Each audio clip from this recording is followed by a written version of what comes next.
Let's talk about 5 backpacking mistakes that you shouldn't do. Seriously, don't do them. What's up everybody, I'm Dan and welcome to Backpacking Adventures. Today I'm going to talk about 5 backpacking mistakes that you may make as a new backpacker, and I'm going to give you ways to avoid them. Some of these may be familiar to you, maybe you've done these, I have. And if you're new to backpacking, hopefully this video will help you to not make those mistakes in the first place. Let's get into the list. The first mistake on the list is letting your water filter outside and exposed in sub-freezing temperatures. Now, most water filters that the majority of people use are like Sawyer's, Sawyer Squeeze, the Platypus Quick Draw, which is my favorite, and like the Katadyn Be Free. There are more out there, but these are just the most common. And these are hollow fiber inline filters.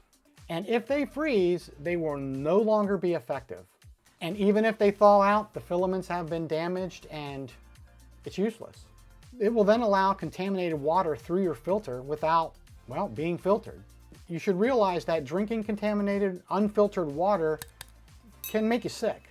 And what makes it worse is if you leave your filter out in the sub-freezing weather, there's no way of telling whether the filter is compromised or not. You'll never know. So, rule of thumb, if you leave it out in the sub-freezing weather, assume it's compromised. So now if you're going out there in the cold weather, how do you keep it from freezing? And there are 3 scenarios while on trail that you need to consider. And that's while you're hiking, while you're at camp standing around, and while you're sleeping.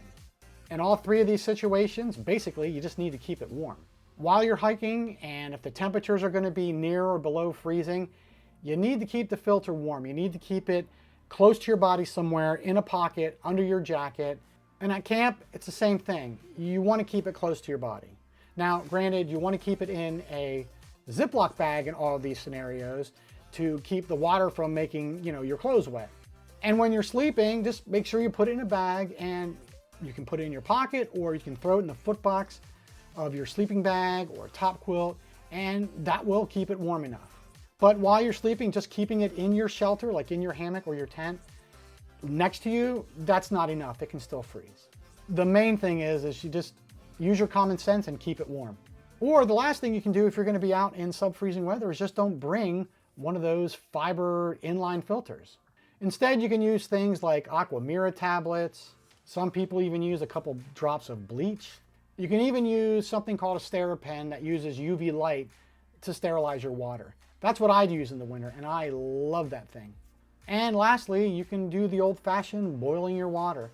However, if you're out in the winter and there's snow on the ground, the wood, you might not be able to make a fire, or at least easily, because the wood might be wet. So you should still, if you're planning on boiling water, still always have like Aqua Mira tablets or something as a backup. The second mistake on the list is not eating enough calories.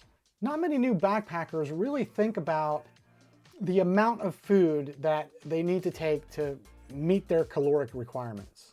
Most just think they need about the same amount of food they would eat on any other given day. Breakfast, lunch, dinner, and a few snacks throughout the day. You need to take into account the extra exertion that you're going to be doing while you're backpacking. Think about it. You're going to be hiking a certain distance, up and down, over mountains and hills, over rocks, all with weight on your back, and for a prolonged period of time. Because of all that, you're just going to need more calories, and probably a lot more than you do on any other normal day. Food is important to think about for your backpacking trip. It's like any other piece of gear, it's just as important, and it should be treated like that. Food is the fuel that keeps you going down the trail, and it's what repairs your body and allows you to recover overnight so you're ready to go for the next day. So you need to make sure you take the right kinds of foods, the right amount of foods for you, so it provides you enough calories to keep you moving. Okay, so maybe you brought enough food, but there's something else that can contribute you to not getting enough food and calories to keep you going. And that's just not having an appetite. And this could be because you're exerting yourself and you just might not be hungry. That happens too. Or another thing that I see happen quite often is people bring food that they don't like and is not appetizing for them. And when you're just starting out, a lot of people think, well, you just need to take, special backpacking food. which there really is no such thing. They'll take different bars and different dehydrated things, maybe even like when I started, it was mashed potatoes and canned chicken. And when they went to eat it when they were on trail, it just wasn't appetizing for them. I find that often with a lot of the foods. If I try something new, sometimes I just don't like it. You'll find out as you hike, your taste is just different when you're out there on trail. It happens to me, and I know a lot of other backpackers, and maybe it'll happen to you, or maybe it already has happened to you. But for some reason, some things you like on trail, you don't like off trail, and vice versa. And if you don't eat what you bring, it'll put you in a calorie deficit. You'll be hungry, you'll be tired, you might be sore because your body didn't heal adequately overnight, and the next day it'll just make it tougher and just be tougher overall. So do your research on how many calories you need, how much food to take, and foods that you're gonna like and actually eat. The third mistake that people make is they don't check their gear before they leave their campsites. So it's early in the morning and you're in a hurry to get on trail. So you rush, you pack up and you go. Only to realize that when you get to camp at the end of that next day, that you don't have your tent stakes, or even worse, you don't have your hammock suspension. And there's plenty of things that you can leave behind. You can leave your tent poles behind, and heck, I've even heard of people leaving their entire tents behind. And it's gonna suck when you get to camp at the end of the day and not have something. So what do? First, obviously don't rush and be in a hurry when you're breaking down camp. Sure, you can do it quickly, just don't be in a rush. You have all day to hike, so just take a little bit more time when you're packing things up. Second, try to get into a routine. Try to tear down camp and pack everything up the same way every day and stick to that routine. You're going to be less likely to forget something, because when you do this over and over again and for some reason something's out of order, you're going to notice. Third, do your inventory of your gear before you leave. Just run through what you remember packing and just make sure you have everything. Take that little extra time just to check. And the fourth thing to do is you do a sweep of the entire campsite. Look around the area, look where you had your shelter, like your tent or your hammock, where you sat and ate, or where you just hung out. Most of the time, if you forgot something or left it on the ground, that's when you're gonna find it.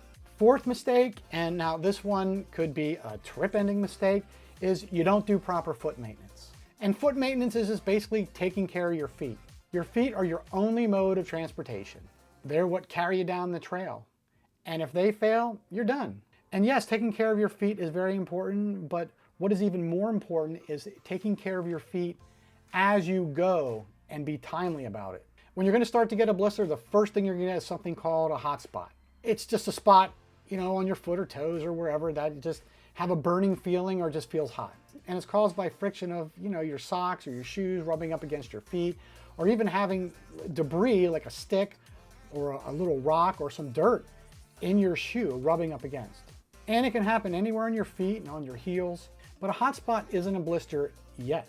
You need to stop and address it as soon as you feel it. And how do you do that? You can use Leukotape, which is a type of medical tape, which is my favorite. You could use the old-fashioned moleskin. You can get it at almost every store. And even duct tape works. You just put a piece of it over that hot spot to prevent more friction and to hopefully prevent it from even turning into a blister.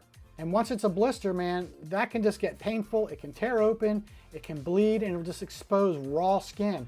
And in the worst cases, it can make it almost impossible to keep hiking.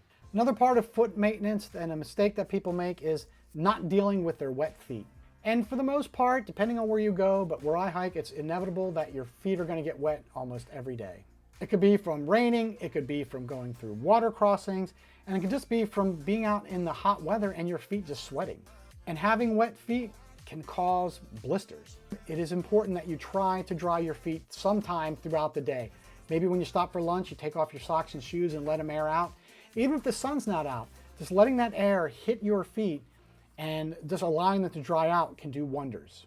You can even put on a dry pair of socks.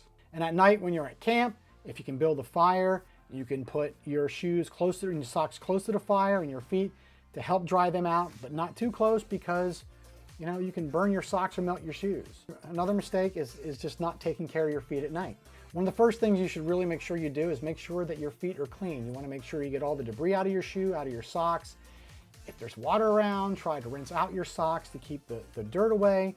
but clean feet can help you prevent blisters.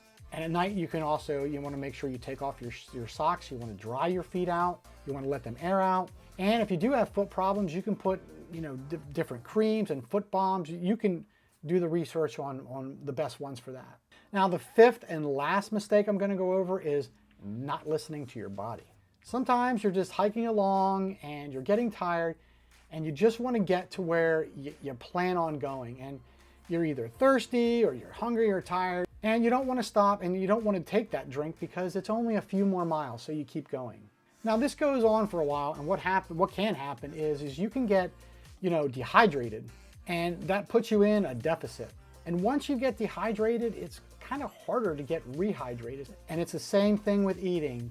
If you're hungry, you should be eating, and you want to make sure that you keep up on it. And as your body is telling you things, you want to make sure you listen. If you're thirsty, drink. If you're hungry, eat. If you're tired, rest. If you have pain, treat it. Try to deal with it. I mean, having pain in your body is your body telling you there's something wrong and that you should address it. Don't be a hero. Don't keep going down the trail and say, I'm going to make it through. I'm going to make it through the pain. Try to deal with the pain, either by, there's different medicines you can take. You can wrap it, you can tape it, and dealing with it immediately can prevent future injury. And if you let it go, it can even get to the point where you have to get off the trail, whether it be by you walking out or having to call someone to help you out. So don't ignore what your body is telling you. So what other mistakes do you know of that people make? Put them in the comments. If you like this video, make sure you subscribe and give it a thumbs up. And as always, thank you for watching, and I'll see you next time.